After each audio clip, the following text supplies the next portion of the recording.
Hello everyone from beautiful Key West. This is Jay, your friendly sandal wearing systems analyst.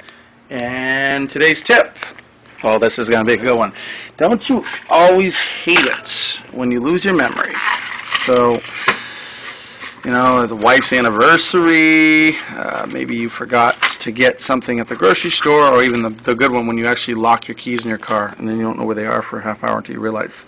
So what we have is we have a simple netbook. It's actually my netbook.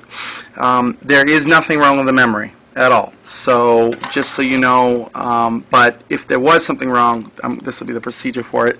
Generally, you're going to take something like this, just a little screwdriver, eyeglass repair kit, whatever. I do want to make one note of caution. If you have been walking all day in your bare feet or in your socks on your rugs, please remember, this is very important, do not touch any parts of your computer internally until you have destaticized yourself. The easiest way to do that on a desktop is to take the cap off, I should say take the cover off, and rub your hands, just gently massage your power supply. For some reason that destaticizes yourself. There is also a commercial thing that you can buy for your arm called a static strip, and I'm not wearing it here, but you can get them, and they hook to the chassis of the computer. For a laptop, I don't know of any destaticizing tips for you.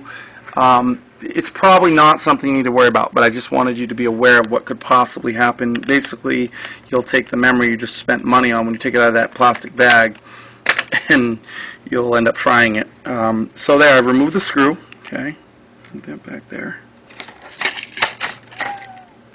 Okay, I'm going to flip this little lever up here. As you can see, it's not coming up very easily. Woo! There it goes. Okay, there's the memory chip. Now, sometimes you'll have one, sometimes you'll have two laptops. That generally, you can also do this tip can also be followed for a memory upgrade, just so you know. So, if you look very carefully, it's going to be tough to tell, but there are little prongs here. Don't scratch the memory chip. Just lightly take it. See how I swung that away? Memory chip came up. Going to go over this side here. Okay. And, oh, okay. Now, we're just going to take the chip out. Like that, see?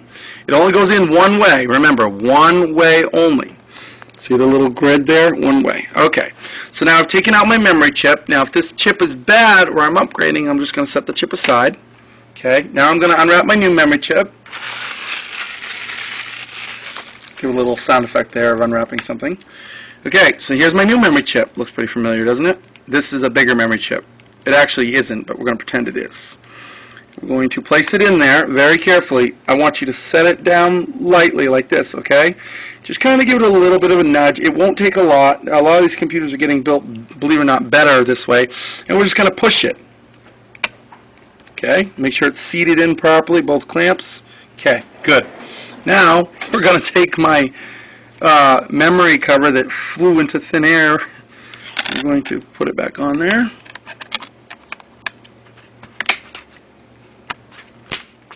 And then we're going to take the screw,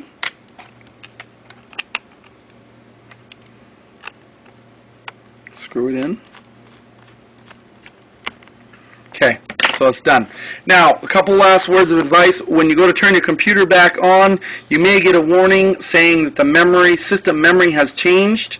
You may have to enter into the setup. It's a little bit beyond the scope of this tutorial, but if you have any problems with this, you can come and see us, and we'll definitely give you a hand with it. That's what we're here for. So this has been a tip on how to replace the memory in your computer, whether it be bad or whether it be time to upgrade. And the last thing I want to say before I close this is that if you have a computer that has a 1.5 gigahertz processor and you're running with 400 megs of RAM, then you're probably running a mismatched configuration.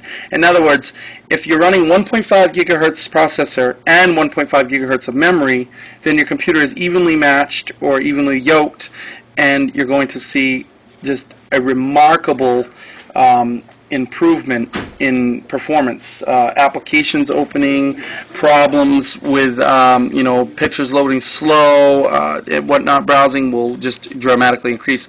Memory is actually, right now, it's kind of one of those markets where it's like gold. It's up and it's down. It's up and it's down. Some days you can get 2 gigs for $30. And other days you can get 2 gigs for like $100. So the older the memory, the more you're going to pay, because it's becoming less and less available. So that's it. This is Jay, your friendly sandal wearing systems analyst from the Computer Doctor. This has been today's free IT tip. I'll see you guys on Friday.